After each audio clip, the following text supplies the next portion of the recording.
Om Swastiastu. Di sini kami akan mempresentasikan tentang farmasi karir opportunities.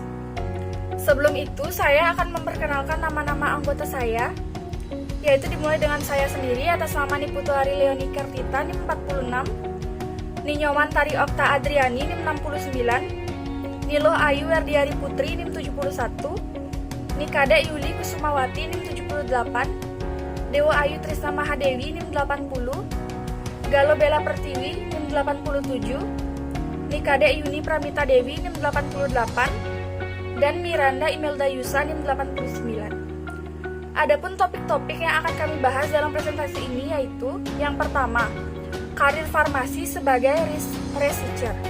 Yang kedua, R&D scientist. Yang ketiga, pharmacovigilance scientist. Yang keempat, clinical statistician. Dan yang kelima, sebagai peneliti yang dapat bekerja di LIPI dan BPOM. Sebelum saya melanjutkan presentasi dari teman saya, izinkan saya memperkenalkan diri terlebih dahulu. Perkenalkan, nama saya Dewa Ayu Trisna Mahadewi, NIM 80. Di sini saya akan mempresentasikan mengenai karir farmasi sebagai research. Prospek kerja farmasi sebagai research masih sangat dibutuhkan di Indonesia. Research yang bisa dilakukan misalnya penelitian terhadap potensi tanaman obat yang saat ini masih melimpah di Indonesia. Kita juga dapat bekerja di badan penelitian pemerintah seperti LIPI. Riset kefarmasian juga akan menghadirkan obat baru, baik dari senyawa kimia dan tumbuhan yang berasal dari alam, yang potensinya akan menantang dan kompleks daripada sebelumnya. Selain itu, riset juga akan menghadirkan pemberdayaan kemajuan dalam industri farmasi. Berbekal keahlian dalam menganalisis tren pasar, menangani tantangan laboratorium dan mengembangkan produk penelitian yang inovatif yang akan menyediakan solusi farmasi bagi pelanggan untuk menciptakan perbedaan di berbagai bidang terapeutik. Adapun tugas seorang riset yaitu yang pertama, seorang riset farmasi memiliki tujuan untuk mencapai faktor-faktor penyebab tingginya harga obat yang masih dapat dikurangi pengaruhnya. Yang kedua, memiliki tugas untuk melakukan penelitian mengenai obat-obatan yang akan diteliti. Yang ketiga, memiliki tugas untuk mengetahui bahan-bahan alam tambang dan hasil industri Indonesia yang dimanfaatkan sebagai prekursor atau raw material untuk membuat obat-obatan. Baik, saya akan melanjutkan presentasi dari teman saya. Penelitian dan pengembangan atau Research and Development. R&D dalam industri farmasi merupakan departemen atau divisi yang bertugas dalam melakukan penelitian pencarian obat baru atau bahan obat baru, pengembangan formula obat, pengembangan kemasan, maupun modifikasi aspek teknis lainnya, serta mengurus registrasi atau izin edar produk obat. Latar belakang pengembangan produk adalah sebagai peningkatan kualitas mutu produk berkelanjutan, efisiensi biaya, perlunya perubahan kemasan untuk menarik perhatian konsumen, dan perkembangan teknologi. Di bagian penelitian dan pengembangan, baik untuk obat baru ataupun me-to product, apoteker berperan dalam menentukan formula, teknik pembuatan, dan menentukan spesifikasi bahan baku yang digunakan, produk antara, dan produk jadi. Saya, Ninyoman Tari Okta Adriani, NIM 69, akan melanjutkan presentasi mengenai tugas R&D di bidang farmasi. Yang pertama ada membuat produk baru. Proses penemuan obat baru merupakan sebuah rangkaian yang sangat panjang dan berliku, serta melibatkan berbagai disiplin ilmu. Secara garis besar, penelitian dan pengembangan suatu obat dapat dibagi menjadi beberapa tahap, yaitu sebagai berikut. Sintesis dan screening molekul. Pada tahap ini, berbagai molekul atau senyawa yang berpotensi sebagai obat akan disintesis, dimodifikasi, atau bahkan direkayasa untuk mendapatkan senyawa atau molekul obat yang diinginkan. Yang kedua, ada uji praklinik. Uji ini akan diperoleh informasi tentang efikasi atau efek farmakologi, profil farmakokinetika, dan toksisitas calon obat.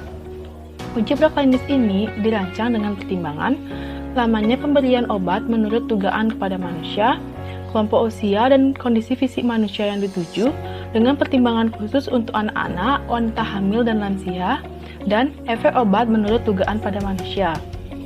Setelah melewati uji praklinis, maka senyawa atau molekul kandidat calon obat akan menjadi IND atau Investigational New Drug atau obat baru dalam penelitian. Setelah calon obat dinyatakan mempunyai kemanfaatan dan aman pada hewan coba, maka selanjutnya akan diuji cobakan pada manusia atau uji klinis. Yang ketiga ada uji klinis pada manusia. Uji klinis pada manusia ini harus diteliti terlebih dahulu kelayakannya oleh Komite Etik mengikuti Deklarasi Helsinki. Uji klinis ini terbagi atas 4 fase, yaitu fase 1, calon obat diuji pada sukarelawan sehat untuk mengetahui apakah sifat yang diamati pada hewan coba juga terlihat pada manusia. Pada fase ini ditentukan pula hubungan dosis dengan efek yang ditimbulkannya dan profil farmakokinetik obat pada manusia. Fase 2, calon obat diuji pada pasien tertentu. Diamati efikasi pada penyakit yang diobati. Diharapkan obat ini mempunyai efek yang potensial dengan efek samping rendah atau tidak toksik. Pada fase ini, mulai dilakukan pengembangan dan uji stabilitas bentuk sediaan obat. Fase 3, melibatkan kelompok besar pasien. Di sini, obat baru akan dibandingkan efek dan keamanannya terhadap obat pembanding yang sudah diketahui. Selama uji klinik, banyak senyawa calon obat dinyatakan tidak dapat digunakan karena resikonya lebih tinggi dibandingkan dengan manfaatnya, atau kemanfaatannya lebih kecil dari obat yang telah ada. Fase 4, setelah obat dipasarkan, masih dilakukan studi pasca pemasaran yang diamati pada pasien dengan berbagai kondisi. Dilakukan pula dalam jangka waktu yang lama untuk melihat nilai terapeutik dan pengalaman jangka panjang dalam menggunakan obat. Yang keempat ada review oleh Badan Regulator Keamanan. Untuk dapat dinilai oleh BPOM, industri pengusul harus menyerahkan data dokumen uji praklinik dan klinik sesuai dengan indikasi yang diajukan. Efikasi dan keamanannya harus sudah ditentukan dari bentuk produknya, meliputi tablet, kapsul, maupun lain-lain, yang telah memenuhi persyaratan produk melalui kontrol kualitas. Yang kelima ada monitoring keamanan pasca pemasaran. Studi ini dilakukan dalam jangka panjang untuk melihat terapeutik dan pengalaman jangka panjang dalam menggunakan obat. Tugas yang kedua adalah mengembangkan produk yang telah ada atau mutu produk yang meliputi perbaikan bentuk sediaan, perbaikan kemasan yang mencakup penanganan bahan pengemas alternatif. Hal ini meliputi pencarian alternatif sumber pemasok bahan pengemas untuk tujuan efisiensi biaya dan mencegah habisnya ketersediaan bahan pengemas di pasaran. Ada desain bahan pengemas. Bagian pengembangan produk akan mendesain kemasan yang akan digunakan untuk produk-produk yang telah ada dan juga untuk produk baru. Yang ketiga ada evaluasi bahan pengemas. Setiap ada perubahan dalam bahan pengemas, maka akan dilakukan evaluasi terhadap perubahan tersebut. Dan yang keempat ada standarisasi bahan pengemas. Standarisasi bahan pengemas dapat berlaku secara general untuk menyesuaikan kapasitasnya guna efisiensi biaya dan mempermudah penyimpanan. Kemudian ada perbaikan dosis dan perbaikan formula, di mana perbaikan formula ini meliputi penanganan bahan baku alternatif, meliputi pencarian sumber terhadap supplier lain untuk mengantisipasi habisnya ketersediaan bahan baku di pasaran dan sebagai efisiensi biaya. Lalu ada evaluasi formula dan proses produksi. Setiap ada perubahan dalam produksi termasuk perubahan eksipien, maka akan dilakukan evaluasi terhadap perubahan tersebut. Yang ketiga ada penanganan produk baru. Bagian pengembangan produk mempersiapkan segala kebutuhan, mulai dari proses, metode, dan teknologi yang akan digunakan. Dan yang keempat ada monitoring dan evaluasi nomor izin edar. Lalu, tugas selanjutnya adalah mengawasi proses scale up, melakukan pendaftaran produk pada regulator seperti BPOM, FDA, dan lain-lain, dan membuat rumusan metode analisis yang akan digunakan sebagai prosedur tetap analisis produk yang akan dibuat.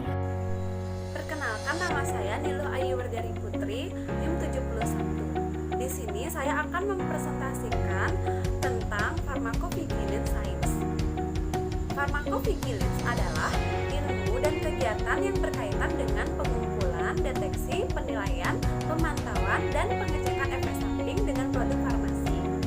Kata pharmacovigilance berasal dari kata pharmakon yang artinya obat obat dalam bahasa Yunani, dan vigilance yang artinya awasi atau pantau dalam bahasa Latin. Farmakovigilance pada dasarnya menargetkan keamanan obat-obatan. Pada akhirnya, farmakovigilance berkaitan dengan mengidentifikasi bahaya yang terkait dengan produk farmasi dan dengan meminimalkan risiko bahaya yang pasien dapat hadapi. Ilmuwan farmakovigilance ini berfungsi sebagai pemimpin produk untuk aktivitas farmakovigilance dalam fungsi medis keamanan obat. Tim ilmuwan TV bertanggung jawab untuk mengawasi dan memimpin proses kegiatan manajemen sinyal keselamatan, laporan agregat yang menanggapi pertanyaan keselamatan dari pemangku kepentingan internal dan eksternal, meninjau literatur medis dan ilmiah untuk informasi keselamatan yang mendukung kegiatan medis uji coba PV klinis. Adapun tugas-tugas dari anggota farmasi dalam bidang farmakovigilance, yang pertama yaitu membentuk dan mengelola sistem farmakovigilance pada industri farmasi yang bersangkutan. Yang kedua, memahami profil keamanan dan dapat memberikan penjelasan tentang isu aspek keamanan terkait dengan obat yang diedarkan oleh industri farmasi yang bersangkutan. Yang ketiga, bertindak sebagai personil yang ditunjuk oleh industri farmasi dalam farmakovigilance dan harus dapat dihubungi selama 24 jam. Yang keempat, menyiapkan semua jenis pelaporan farmakovigilance. Yang kelima, menyiapkan dan memberikan informasi tentang aspek keamanan obat yang diminta oleh Badan POM dengan segera dalam rangka pengkajian manfaat risiko atau risk benefit assessment. Yang keenam, mengumpulkan informasi tentang sifat, karakteristik klinis, dan efek samping dari obat.